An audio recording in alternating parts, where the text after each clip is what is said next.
तायरा, पूरा नाम क्या है तुम्हारा? ओ ये मैं मलिक तायरा से ना मैं मलिक ताहिर समझ रहा था पहले। एनीवेज ठीक है, कोई बात नहीं। तुम्हारा नाम क्या बेटा? तुमने पेपर दिया था, पहला पेपर तुमने दिया था, पहला पेपर? फिर इतने पेपर कहां से आ गए? एनीवेज जी अपने सिखा दो एक second. The theory of liberalism emphasizes liberty and equality in all aspects and believes that the rights of the individual are superior to the needs of the state. उलट हो गया। रियलिस्ट क्या कहता है? स्टेट सुपीरियर है। और liberalism वाला क्या कहता है? इंडिविजुअल सुपीरियर है। आगे चलें। It also follows that the chaos of the world can be pacified with international cooperation and global citizenship.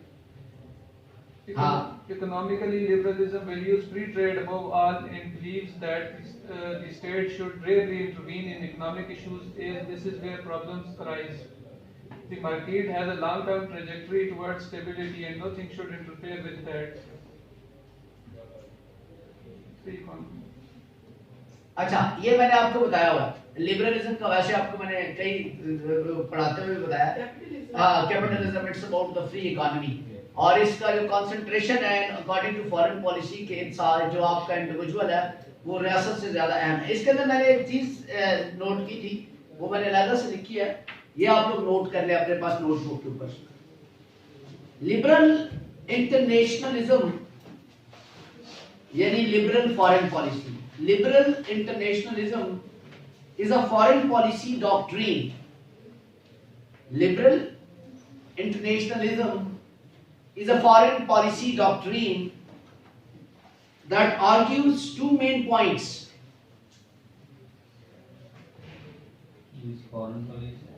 Foreign policy doctrine, जिसको कई लोग डॉक्ट्राइन पढ़ते हैं। डॉक्ट्रीन होता है लफ्ज, अक्सर लोग डिटरमिन को डिटरमाइन पढ़ रहे होते हैं, लफ्ज डिटरमिन होता है डिटरमिन। अच्छा, doctrine that argues 2 points. First, that international organizations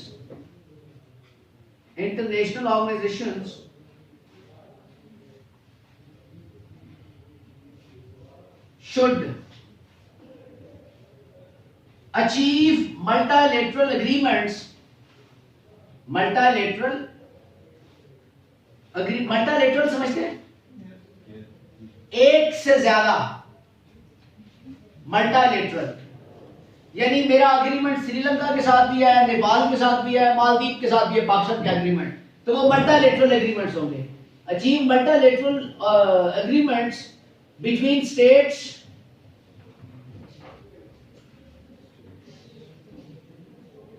that uphold rules-based norms, that uphold rules-based, इसके बीच में वो होती है, हैश होती है, rules-based norms and promote democracy.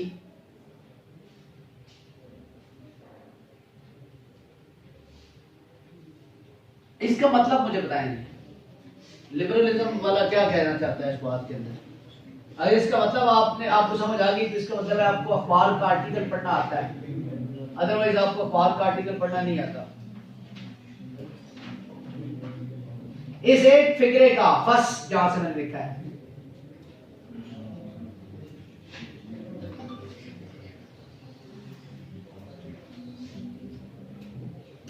तुम बताओ भाई, ये बताइए तुम्हारा नाम फरत जी।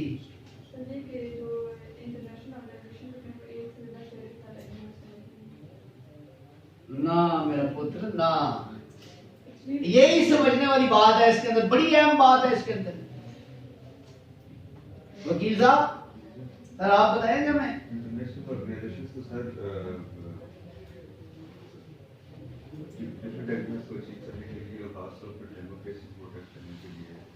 इंटरनेशनल ऑर्गेनाइजेशंस उन कंट्रीज के साथ ज्यादा एग्रीमेंट्स के ऊपर कंसंट्रेट करेंगी जो डेमोक्रेसी प्रिवेल्ड कंट्रीज हैं। इस बात का मतलब ये है जहां जितनी डेमोक्रेसी है, जो जितने डेमोक्रेटिक कंट्रीज हैं, ठीक है, इंटरनेशनल एग्रीमेंट्स वहां पे उतने ज्यादा कॉन्सेंट्रेटेड होंगे, वहां ज्यादा करेगी जो एक कंट्री है दूसरे कंट्री के साथ। इसका मतलब ये लिबरलिस्ट यानी लिबरलिज्म वाले ये कहते हैं कि यार अगर पाकिस्तान है ना, फर्ज करो पाकिस्तान एक डेमोक्रेटिक कंट्री है, लेट अस सपोज, जो कि नहीं है, तो अगर पाकिस्तान है और पाकिस्तान जो है वो किसी दूसरे पाकिस्तान की ऑर्गेनाइजेशन ठीक है इंटरनेशनल है ठीक है, और वो किसी दूसरे मुल्क के साथ एग्रीमेंट्स करती है ना, तो उन एग्रीमेंट्स के अंदर जो है वो उनके साथ उन ममालिक के साथ ज्यादा एग्रीमेंट्स करेगी जहां पे डेमोक्रेसी होगी। अमेरिका डेमोक्रेटिक कंट्री है, यूनाइटेड नेशंस डेमोक्रेसी के साथ चलती है, यूनाइटेड नेशन का वेस्टर्न इंटरेस्ट वहां ज्यादा होगा जहां डेमोक्रेसी होगी, क्योंकि they want to promote democracy. Got it? वहीं पे उनके एग्रीमेंट्स ज्यादा होंगे जहां पे डेमोक्रेसी होगी। पाकिस्तान के फेल्ड स्टेट तो नहीं कहूंगा, पाकिस्तान के मौजूदा सूरत हाल के पीछे एक बहुत बड़ी वजह जो है वो इनकंसिस्टेंट डेमोक्रेसी है। समझ रही बात की? तो आज सवाल भी आया हुआ था पर्चे के अंदर। जी अगला पॉइंट पढ़े जी, कौन पढ़ रहा था? पहला पॉइंट किसने पढ़ा है? अच्छा मैंने लिखवाया था। दूसरा, second, liberal international organisations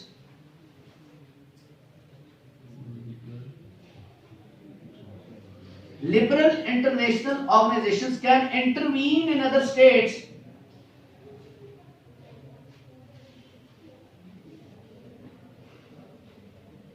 for humanitarian aid and military intervention.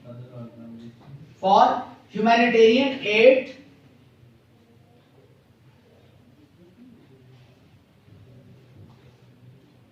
and military intervention.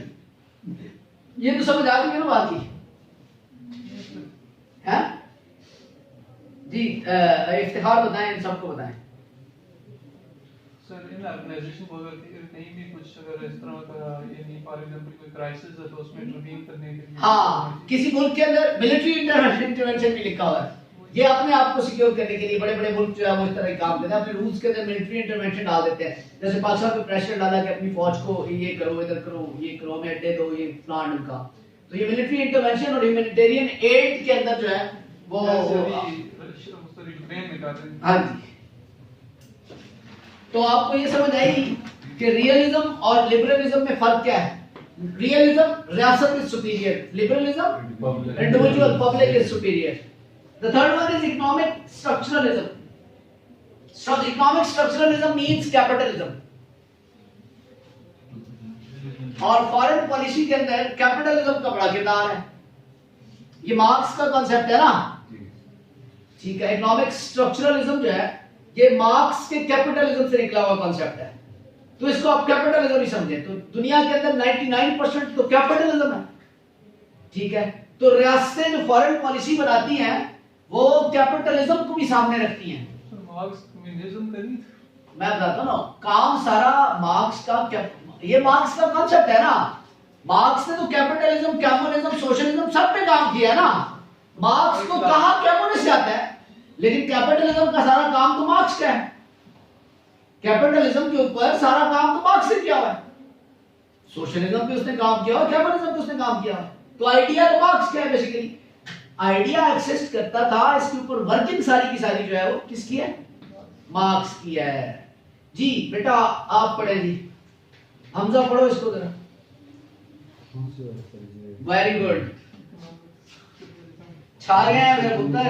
Economic structuralism or Marxism was learned by economic structuralism और मार्क्सिज्म जी, who believed that capitalism was immoral because it is the immoral exploitation of the many by the few. However, jurist Vladimir Lenin Lenin brought analysis to an international level by explaining the imperialist capitalism. Nations succeed by dumping their excess products in economically weaker nations, which drives down the prices and further weakens the economy in those areas. Essentially, issues arise in international relations because of this concentration of capital, and change can only occur through the action of the proletariat, working class. What does it mean? Capitalist पैसे कमाता है गरीब ममालिक से, उनकी exploitation करके। कहाँ जा रही हो? कैपिटलिस्ट पैसे कमाता है, सरमायादार जो मल्टीनेशनल्स जो वीक कंट्रीज होते हैं वहां पे अपने ऑपरेशंस करके चीप लेबर लेके लोगों को एक्सप्लॉयट करके वहां चीजों को बेच के पैसा कमाता है। ठीक है, तो इस लिहाज से वो अपनी फॉरेन पॉलिसी, मार्क्स जो है ना, ये मौजूदा सिस्टम जो उस वक्त से चल रहा है दुनिया के अंदर, उसकी हर बात के खिलाफ था। यानी मजहब तक को मार्क्स ने नहीं छोड़ा था, तो वो इसको कैसे छोड़ दे कि फॉरेन पॉलिसी जो बनाई जाए। यानी फॉरेन पॉलिसी जब इसका बाकायदा कॉन्सेप्ट का आगाज हुआ तो मार्क्स नहीं था, लेकिन मार्क्स ने जो आइडियोलॉजी दी कि एक रियासत दूसरी रियासत के साथ किन बेसिस के ऊपर रिलेशनशिप बिल्डअप करती है, तो जो मैंने आपको वर्ल्ड सिस्टम थ्योरी पढ़ाई थी वुमेन एम्पावरमेंट के अंदर, इकोनॉमिक क्राइसिस के अंदर, चले मॉडर्नाइजेशन थ्योरी या डिपेंडेंसी थ्योरी पढ़ाई थी, मुझे बिल्कुल याद है, पढ़ाई थी ना, पढ़ाई थी, मुझे याद है मैंने यहाँ लिखा भी था मैक्स वेबर। हाँ, तो वो थ्योरी क्या थी? डिपेंडेंसी थ्योरी, एक्सप्लॉयटेशन के ऊपर थ्योरी थी कि अमीर कंट्रीज जो है वो गरीब कंट्रीज को एक्सप्लॉयट करते हैं और उनके रिसोर्सेज जो है ये इस्तेमाल करते हैं। और ये जो इकोनॉमिक स्ट्रक्चरलिज्म है, फॉरेन पॉलिसी इस कॉन्टेक्स्ट में बनाई जाती है कि एक पावरफुल मुल्क को एक वीक कंट्री से क्या क्या फायदा हासिल हो सकता है। डॉलर दे दें कुछ, जो मर्जी करवा लें। It happens in Pakistan many times. Even though Americans said that Pakistanis are the people, they can sell their mother even for the dollars. Got it? And yes, it happens. ठीक है, पाकिस्तान के अंदर जो है ये जो पैसे वाला एक मामला है, पढ़ाई है किसी को गरीब है। Anyways, जी सर, आगे उसके बाद कौन सी देरी थी? ये तो बड़ा आसान है। अलग कैसे? जब आप फॉरेन पॉलिसी बनाए ना, तो लोगों के सेंटीमेंट्स का भी ख्याल रखें। आप फ्रांस के साथ फॉरेन पॉलिसी बनाने जा रहे हैं, लोग फ्रांस की मुखालफत करते हैं क्योंकि वहां पे रिलीजियस सेंटीमेंट्स आ गए, तो अच्छी फॉरेन पॉलिसी बनाएं लेकिन उसको एक्सपोज करने की जरूरत नहीं है। अभी स्वीडन में बेसिकली एक रिसेंट वाकया हुआ है, लेकिन नोबडी इज, कोई कुछ नहीं कर रहा, क्योंकि जिन्होंने जब करवाना होता है तो होते कब है वाकया। ठीक है, फॉरेन पॉलिसी आप लोगों के बिहेवियर को, लोगों की नफ्सियात को सामने रखते हुए भी जो है वो बनाएंगे। जी बेटा आप पढ़े जरा इसको, मोबाइल भी नहीं होगा तुम्हारे पास। Psychological theories explain international politics on a more individual level and seek to understand how an individual psychology can affect their foreign policy decisions. This follows that diplomacy is deeply affected by the individual ability to judge, which is often colored by how solutions are presented, the time available for the decision, and level of risk. This explains why political decisions making is often inconsistent or may not follow a specific ideology. उसकी वजह ये चीज होती है कि मुख्तलिफ लोगों की मुख्तलिफ राय होती है किसी चीज के बारे में। ठीक है, लेकिन somehow पब्लिक के सेंटीमेंट्स का आपको ख्याल रखना होगा by making foreign policy। जी अगला कौन सा है? Constructivism. Ji Naveed. Constructivism believes that ideas influence identities and drive interest. The current structures only exist because years of social factors have made it so. If a situation अच्छा, इसका मतलब क्या है? अब तक जो आपने ये दो लाइनें पढ़ी हैं, इसका मतलब क्या है?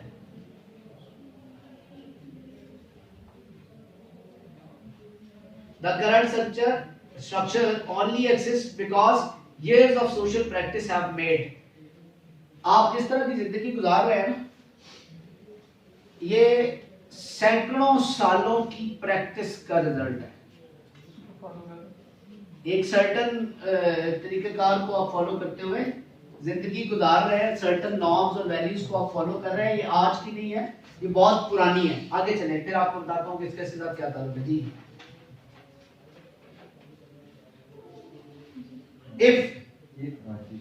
If a situation needs to be resolved, a system must be changed. Social and ideological movements have the power to bring about reforms. A core example of constructivism in human rights which are observed by some nations but not others. Over the past few centuries, as social ideas and norms around human rights, gender age and radical equality have evolved. Laws have changed to reflect these new societal norms. Okay जी chemistry किधर है जी chemistry इसका मतलब क्या है जो भी पढ़ा है अगर इसका मतलब आप लोगों ने बता दिया ना जिसने सही तो I will definitely appreciate him 5 stars sir ये कहते हैं कि अगर हमने इस चीज को चेंज करना है कि जो हम लोग social practice after the years करते आ रहे हैं आफ्टर इयर्स करते आ रहे हैं तो हमें अपने सोशल और आइडियोलॉजिकल सिस्टम को भी चेंज करना होगा कि जिस तरह से हम लोग ये रिफॉर्म्स लेके आएंगे इसको एक दफा पढ़ें और इसकी प्रेस ही बना दें सीधी सी बात है ये तो ना करें ना आप इस तरह से कंस्ट्रक्टिविज्म यानी कंस्ट्रक्शनिज्म यानी सोशल कंस्ट्रक्शन इसके कहने का मतलब ये चीज है कि foreign policy is socially constructed जिस तरह की सोसाइटी होती है वो अपनी फॉरेन पॉलिसी उन अपनी नॉर्म्स वैल्यूज और आइडियोलॉजीज को सामने रख के बनाती है अगर वो नॉर्म्स वैल्यूज और आइडियोलॉजीज चेंज होगी जो कि बहुत मुश्किल काम होता है तो फिर उसके सारे फॉरेन पॉलिसी के पैरामीटर्स बदलते होते हैं कंस्ट्रक्टिविज्म का मतलब होता है कंस्ट्रक्शनिज्म का मतलब होता है सोशल कंस्ट्रक्शन का मतलब होता है लर्निंग सोशलाइजेशन इससे आसान कैसे बताऊं ठीक हो गया तो कितनी थ्योरीज हमने की है सर पहली थ्योरी आइडियलिज्म रियासत इज सुपीरियर रियलिज्म रियासत is superior and individual is inferior liberalism के मुताबिक रियासत individual is superior is important ठीक है तीसरा कौन सा था स्ट्रक्चरलिज्म कैपिटलिज्म की बेस के ऊपर फॉरेन पॉलिसी तरतीब दी जाती है उसके बाद चौथा साइकोलॉजिकल लोगों के सेंटिमेंट्स को सामने रखा जाता है उनकी साइकोलॉजी को सामने रखा जाता है and the last one is ये तो है ही सोशली कंस्ट्रक्टेड ठीक है तो ये 5 थ्योरीज आपको ऐसे ना दिमाग के अंदर होनी चाहिए कि फॉरेन पॉलिसी की थ्योरी ये पेपर में वो नहीं पूछेगा कि थ्योरीज बताएं लेकिन whenever you will refer theories तो उसको पता लग जाएगा कि इसकी फॉरेन पॉलिसी पे ग्रिप है बंदे की डिटरमिनेंट्स ऑफ फॉरेन पॉलिसी कौन कौन से हैं जिनसे फॉरेन पॉलिसी मिलके बनती है जिनसे फॉरेन पॉलिसी कंपोज्ड होती है कुछ इंटरनल होते हैं कुछ एक्सटर्नल होते हैं कुछ पॉलिसी मेकिंग इन्फ्लुएंस होता है इंटरनल मींस जो आप अपने मुल्क के सारे रिसोर्सेज को सामने रख के बनाते हैं एक्सटर्नल मींस आपने दुनिया को कैसे सामने रखना होता है कि क्या क्या चीज दुनिया की सामने रखनी है और पॉलिसी मेकिंग जो है वो इन्फ्लुएंस इसको भी अपने सामने रखना है जी इंटरनल कौन कौन से हो सकते हैं इसके डिटरमिनेंट्स नंबर 1 ज्योग्राफी का मतलब क्या होता है ज्योग्राफी के अंदर आपकी लोकेशन आपकी पॉपुलेशन साइज प्रोविंसेस कहां पे है कितने दरिया हैं कितने समंदर हैं कितने जंगल हैं कितने पहाड़ हैं ये सारे के सारे आपके रिसोर्सेज हैं these are called geographical resources natural resources इनको आप सामने रखते हैं अपनी ज्योग्राफी को अपनी फॉरेन पॉलिसी बनाते हुए फिर ज्योग्राफी के अंदर ये भी सामने रखते हैं कि आपका कौन कौन सा नेबर कंट्री है और फिर आप टोपोग्राफी को भी सामने रखते हैं टोपोग्राफी समझते हैं आपके मौसम बारिश फ्लड ये सारी चीजें क्या कहलाती हैं टोपोग्राफी ज्योग्राफी के अंदर टोपोग्राफी भी आएगी पॉपुलेशन आएगी साइज आएगा ठीक है एरिया किस तरह का है करीबी ममालिक कौन से हैं ये सारी चीजें क्या आएंगी ज्योग्राफी के अंदर इस चीज को भी आप सबसे पहला आपका जो जब आपने फॉरेन पॉलिसी बनानी है जब आपने किसी रिश्तेदार के साथ ताल्लुक बनाना हो या किसी रिश्ता जब तय करना होता है चलें जी रिश्ते को हम फॉरेन पॉलिसी के साथ रिलेट करते हैं तो सबसे पहले आप क्या देखते हैं घर बार कितने लोग हैं क्या करते हैं घर कहाँ पे है ये चीजें देखते हैं गॉट इट ठीक है तो ये चीज आप सबसे पहले देखेंगे कि आप अपने हालात का दूसरे के साथ कंपैरिजन करेंगे ना मेरे इस तरह के है उसके इस तरह के है पाकिस्तान के अंदर सबसे ज्यादा झूठ उस वक्त बोला जाता है जब रिश्ता तय हो रहा है इट्स अ फैक्ट। जिस रिश्ते की बुनियाद ही झूठ पर हो तो आपको क्या लगता है कि वो कितना प्रोलॉन्ग करेगा? वहीं पे फिर ज्यादा डिप्रेशन और सप्रेशन जो है वो आपको बियर करना पड़ता है। तो डोंट टेल लाई, ठीक है? इस तरह की चीजें बड़ी, मैं कहता हूँ कि आप रिश्ता देखने जाए ना, जब आप घर देखने आए, आप जैसे हैं वैसे ही हो। वो आप सफाइयां पता नहीं कहां से करते हैं सफाइयां, कुछ तो लोग तो नवा पेंट करा रहे होते हैं रिश्ता देखने आ रहे हैं, या रिश्ते वाले आ रहे हैं, या लड़की वाले या लड़के वाले, व्हाट्सएवर। एनीवेज, फिर नया साबुन रखते हैं, उसका रैपर उतार के नया, उसी दिन नया। अच्छा, वो थोड़ा सा पहले वाला घिसा हुआ होगा, थोड़ा सा, लेकिन उसको तो शॉपर में डाल के रख लेंगे, ठीक है? इसके वो बाद में वो रिप्लेस कर देंगे, नया रखेंगे, नया तौलिया टॉवल करके ऐसे करके लटकाया होगा, ठीक है? हर चीज ऐसे चमक रही होगी, 2 दिन के बाद देखने वाली होगी। ये इट्स अ फैक्ट, ये मैं आपको सही बात बता रहा हूँ। एनीवेज जी, ज्योग्राफी की समझ आई कि ज्योग्राफी का पहला एलिमेंट होगा। The second one is history and culture. आपकी अपनी हिस्ट्री क्या है, आपका अपना कल्चर क्या है, ठीक है? आप अपनी हिस्ट्री और कल्चर को सामने रखेंगे। रिश्ता करते हुए आप ये देखते हैं ना कि आप किस तरह के हैं, खानदानी हैं, आपकी किस तरह रहन सहन है आपका, ठीक है? तो आप आगे भी उसी तरह का रिलेशनशिप बिल्डअप करेंगे। तो जब आप इंटरनेशनल रिलेशन में जाएंगे, फॉरेन पॉलिसी में जाएंगे, तो वहां पर भी आप अपने हिस्ट्री और कल्चर को सामने रख के अपनी फॉरेन पॉलिसी बनाएंगे कि हाँ, ये मेरी हिस्ट्री और कल्चर है, उनका ये हिस्ट्री और कल्चर है, मैच होता है या नहीं होता? कितना वेस्टेड इंटरेस्ट बिल्डअप हो सकता है हिस्ट्री और कल्चर से? तो हिस्ट्री और culture is another internal factor for foreign policy. उसके बाद अगला क्या है जी? National capacity. फौज कितनी ताकतवर है, ठीक है? इकोनॉमी कितनी स्ट्रांग है, रिसोर्सेज कितने हैं, ये क्या होगा? National capacity. आप अपना देखते हैं रिश्ते के टाइम पे, रिश्ता इसलिए कर रहा हूं कि आपको समझ आए बात की फॉरेन पॉलिसी कि हमारे पास तो भाई ये वसाइल है, इतना घर है, इतनी जमीन है, ये गाड़ी है, ठीक है, ये चीजें हैं, ठीक है, और 2 गार्ड भी रखे हुए, मिलिट्री भी पा दे, ठीक है? तो अगलों के साथ लोगों की क्या पोजीशन है, जिनके साथ आप रिलेशनशिप बिल्डअप, क्या वो आपसे इसमें वीक है? जो आप उनकी डेवलपमेंट स्ट्रेंथ है उनकी, क्या आप उसमें आप उनसे बेहतर है, ठीक है? फिर आप रिलेशनशिप बिल्डअप करते हैं। Got it? समझ आ रही है बात की? आप शादी की एग्जांपल से तो आपको समझ आ ही जानी चाहिए। पब्लिक ओपिनियन, वो सेंटिमेंट्स आ गए, वो साइकोलॉजिकल थ्योरी आ गई, ठीक है? उसके बाद नेक्स्ट पाकिस्तान, जो आइडियोलॉजी है पाकिस्तान की, पाकिस्तान दुनिया के अंदर 2 ऐसे मुल्क हैं जो रिलीजन्स की बेस पे बने हैं। ये हमेशा याद रखना है आपने, कई दफा ऑब्जेक्टिव में पूछा जाता है कि वो कौन सी कंट्रीज हैं जो मजहब की बुनियाद पे मुआरजे वजूद में हैं। वो पाकिस्तान और इजराइल है, इजराइल और Pakistan. Then social and political structure, आपकी सोसाइटी किस तरह से है की है, आपका पॉलिटिकल स्ट्रक्चर क्या है? आपका पॉलिटिकल स्ट्रक्चर मींस कि आप मोनार्की के अंदर हैं, आप डिक्टेटरशिप के अंदर हैं, आप डेमोक्रेसी के अंदर हैं, किस तरह की आपकी जो है ना वो गवर्नेंस है, ये आपके पॉलिटिकल स्ट्रक्चर के अंदर आएगी। इस चीज का भी आप जायजा लेते हैं अपनी इसके अंदर। And the most important pivotal part of the foreign policy जो मैंने सबसे एंड में डाल दिया, that is the national interest.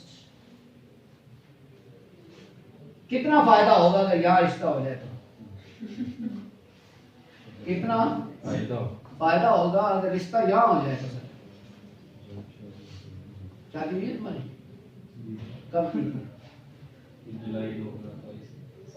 Love marriage, arrange marriage? बस जिंदगी हमें गाल ही दिया तुमने, कोई लव नहीं किया। शादी के बाद लव हो गया। That's good. सर बाद में वैसे भी सेम ही हो जाता है लव अरेंज। अच्छा, नहीं सर वैसे भी इस्लामिक पर्सपेक्टिव में भी देखें तो अल्लाह की तरफ से भी इस रिश्ते में 4 शादियों की इजाजत नहीं अल्लाह पाक की तरफ से भी फिर इस रिश्ते में बरकत होती है। क्यों तो लव फिर तलाकें भी तो होती हैं ना यार। अब तो तलाकों के केसेस मैं चुके थोड़ा सा तलाक आप कोर्ट के अंदर होते हैं, आप भी कोर्ट में होते हैं, आप देखते हैं कि क्या सूरत हाल है तलाकों में। तो बरकत है ना पाई जाओ, मुफ्ती की बरकत पाई जाती है। अल्लाह ताला ने बरकत के लिए थोड़ा सा आपको जो लोग अपनी जिंदगी में ईगो और कॉम्प्लेक्स को मिनिमाइज कर लेते हैं, जिंदगी खुश गुजारते हैं। ये इस रिश्ते के अंदर जरूरी है। मुझसे को बता कुछ ना, कसम से मैं सही बता रहा हूँ आपको कि हाउस ये मेरी शादी को 3 साल, ये अभी 22 फरवरी को है। मुझे कभी लड़ाई हुई है? बिल्कुल नहीं हुई। हल्की फुल्की नोकझोंक होती है, कभी रुस के गई है? कभी भी नहीं। रुस के जाना समझते हैं ना, लड़के माँ के घर चले, कभी भी नहीं ऐसा हुआ। ठीक है, कोई हार्श वर्ड्स जो है वो हुए वो नहीं हुए। कैसे यार हो? मैंने कहा एक ही खुलिया है, तुम इसको जो मर्जी नाम दो, पंजाबी उर्दू में इसको कहते हैं रन मुरीदी, and I am top at the rest because रन मुरीदी हमारा उसको कहा जाता है कि अब मुझे पता है करनी मैंने अपनी मर्जी है, वो जो मर्जी क्या ले मैंने अपनी मर्जी करनी है, लेकिन उसकी हर बात में हाँ मिलाना, उसके साथ अग्री करना, उसने कहना ये चीज, कभी कभी खाना बना देना, कभी कभी किचन में जाके बर्तन धो देना। Nothing is wrong in it. मैं रात को काम कर रहा होता हूँ, रियली रात को काम कर रहा होता हूँ, उठ के कॉफी बनाने जाता हूँ। अब कॉफी बनाने पे थोड़ा सा टाइम लगता है, पहले उसको फेंटते हैं फिर बनाते हैं, फेंटने के बाद उसको मैं रखता हूँ, ठीक है, उसके ऊपर चूल्हे के ऊपर बर्तन पड़े होते हैं, ढेर लगा देती है, उससे खुद धोने होते हैं वैसे, लेकिन वो क्या होता है कि मैं वो सारे बर्तन धो देता हूँ, सारे बर्तन धो देता हूँ। उसको कहती है आपने बर्तन धो दिए? मैंने कहा मैं ताजमहल नहीं बना सकता, यही कर सकता हूँ। So this is called, इस पे अगर आप ये कहिए this is some kind of thing कि जिससे कि आपका वो नहीं होता। अगर मैं कहूँ नहीं मैं मैस्कुलिन, मैं मर्द, मैं फलाना टिमकाना, मैं ये करता हूँ, मैं वो करता हूँ, मैं ऐसा वैसा नहीं। घर के अंदर आप वही है जो आप हैं। Don't need to be to portray that मैं बड़ी चीज हूँ जी, ठीक है ना, मैं बड़ी चीज। एक दिन मैं टीवी पे प्रोग्राम कर गया, बड़ा प्रोग्राम फिट था, देखा गया बड़ा प्रोग्राम, खलीलुर रहमान कमर के साथ प्रोग्राम था, आपको शायद पहले भी बताया। तो अब मुझे फोन पे फोन आ रहे हैं, मैं घर गया, मेरी बेगम ने बेइज्जती कर रही थी, लेट क्यों आया। मैं बात बोल कर रहा हूँ, गुस्से से नाराज हो गई। उसके लिए तो कोई चीज मेरे वो है ही नहीं, वो उस चीज उसके साथ उस तरह से ट्रीट करो जैसे वो चाहती है, कोई प्रॉब्लम नहीं होगा। अपने आप को हीरो या सुपर हीरो समझोगे ना कि मैं बड़ा फन्ने खान हूँ, तो फिर प्रॉब्लम फिर यही होगा, फिर तुम सोचोगे कि कहीं मुझे प्यार में हो जाए। Got it ji. एनीवेज इसके बाद अगले क्या है जी? External factors. 3 एक्सटर्नल फैक्टर्स होते हैं, कौन कौन से? वर्ल्ड ऑर्गेनाइजेशंस कौन सी हैं? United Nations, League of Nations खत्म हो गई है, IMF, World Bank, Asian Development Bank, SAARC, ASEAN, SCO. इन सारी चीजों को, इन सारी ऑर्गेनाइजेशंस के ऑब्जेक्टिव्स और फंक्शंस को भी सामने रखना होता है फॉरेन पॉलिसी बनाते हुए। ये क्या कहती हैं? इंटरनेशनल लॉ क्या कहता है? ठीक है ना, ये बाहर की बात है, ये अंदर की बात नहीं है। दुनिया ने जो सेट किए रूल्स, उसके बाद अगली क्या चीज है जी? वर्ल्ड पब्लिक, जहां पब्लिक ओपिनियन आप अपने डोमेस्टिक ले रहे थे, वहां पे आप इंटरनेशनल पब्लिक ओपिनियन ले। आपको सीएनएन से पता चलेगा, बीबीसी से पता चलेगा, आपको ये इंडिया के चैनल से पता चलेगा, अल जजीरा से पता चलेगा पब्लिक ओपिनियन लोगों का। ठीक है, क्या आपके बारे में, क्या इस रियासत के बारे में क्या पब्लिक ओपिनियन रखती है दुनिया। अपना जब आप इंटरनल फैक्टर की बात करें तो वो आपके मुल्क के लोगों की पब्लिक ओपिनियन की बात है। जब आप एक्सटर्नल फैक्टर की बात करें तो वो आपके इंटरनेशनल जो पब्लिक आपके ओपिनियन है उनकी बात है। And the third one is, ये बड़ा जरूरी होता है, आप फॉरेन पॉलिसी बनाए अपने वेस्टेड इंटरेस्ट को देख के, दूसरी रियासत भी अपने वेस्टेड इंटरेस्ट को देख के बनाती है, लेकिन आप कंपैरिजन करें, देखें, ठीक है, कि कहां पे आपको ज्यादा फायदा हो रहा है। चाहे आप इंडिया है, चाहे आप पाकिस्तान है, कोई भी आप मुल्क है, अभी आप पाकिस्तानी नहीं है, कोई भी आप मुल्क है, तो आप अपनी फॉरेन पॉलिसी, दूसरे की फॉरेन पॉलिसी जो है ना, उसके साथ आप देख के बनाए कि ये आपके बारे में क्या, इनका प्लान क्या है आपके साथ चलने का, तो फिर आप अपने प्लान को भी उसके साथ, उसके हवाले से अमेंड करके, ठीक हो गया। तो ये 3 इंटरनल कितने फैक्टर्स हुए? 7। ज्योग्राफिया नंबर 1, उसके बाद आपका हिस्ट्री एंड कल्चर नंबर 2, ठीक है, उसके बाद number 3 national capacity, number 4 public opinion, number 5 ideology, number 6 and number 7। और यहाँ पे 3 हो गए, world organisations, World public opinion. World public opinion, and the last one is Foreign policy. foreign policy. Sorry, अभी वो मैंने पढ़ाया नहीं. Third, foreign policy of the other countries. Policy making अभी नहीं पढ़ाया. ठीक हो गया? ये कौन से फैक्टर्स हो गए आपके? एक्सटर्नल फैक्टर्स हो गए. यहाँ तक समझ आ गई बात की? अब तीसरा फैक्टर कौन सा है? Policy makers. Role of policy. ये आदिल पड़ेगा, role of policy makers.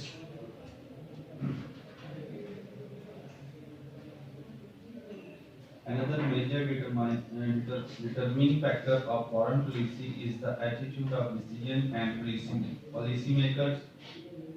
Foreign policy is based significantly on the leadership qualities as it determines the strength. अच्छा, फॉरेन पॉलिसी मेकर जो है वो ये देख अपनी लीडरशिप को भी सामने रखेगा. फॉरेन पॉलिसी मेकर जो है वो पूरी असेसमेंट करेगा अपनी लीडरशिप की और अपने इंस्टीट्यूशन की, और उनकी बेसिस के ऊपर जो है वो अपनी पॉलिसी उनको सजेशन देगा कि इस तरह से पॉलिसी बनेगी. इंटरेस्टिंग बात ये है कि पाकिस्तान में ऐसा कोई डिपार्टमेंट ही नहीं है. अगर आपको ये लगता है ना कि फॉरेन सर्विसेज जो सीएसएस के अंदर होते हैं पॉलिसी बनाते हैं, तो आप भूल जाएं.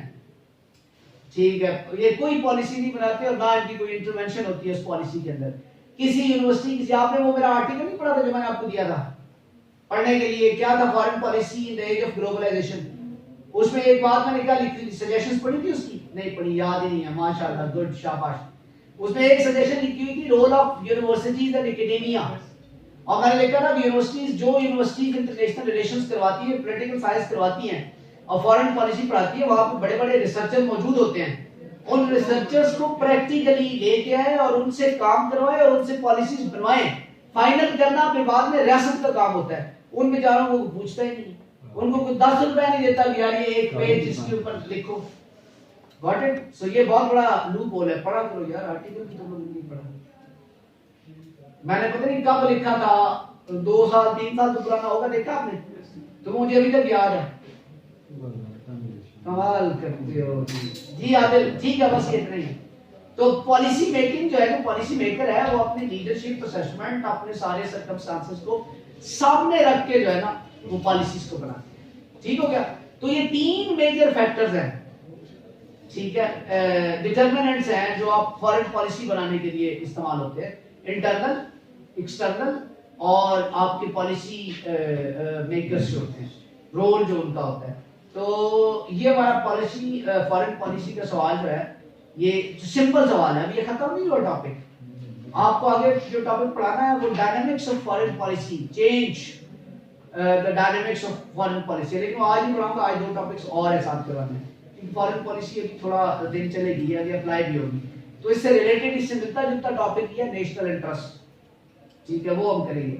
अच्छा, अब आपसे मैं पूछे कि आपको फॉरेन पॉलिसी की समझ सुर आई है, तो आपको कुछ पता चला है कि फॉरेन पॉलिसी होती क्या है, क्या बना होती है और कैसे बनती है, क्यों बनाई जाती है? तुम्हें पता चला? पक्की बात है, तुम्हें पता चला?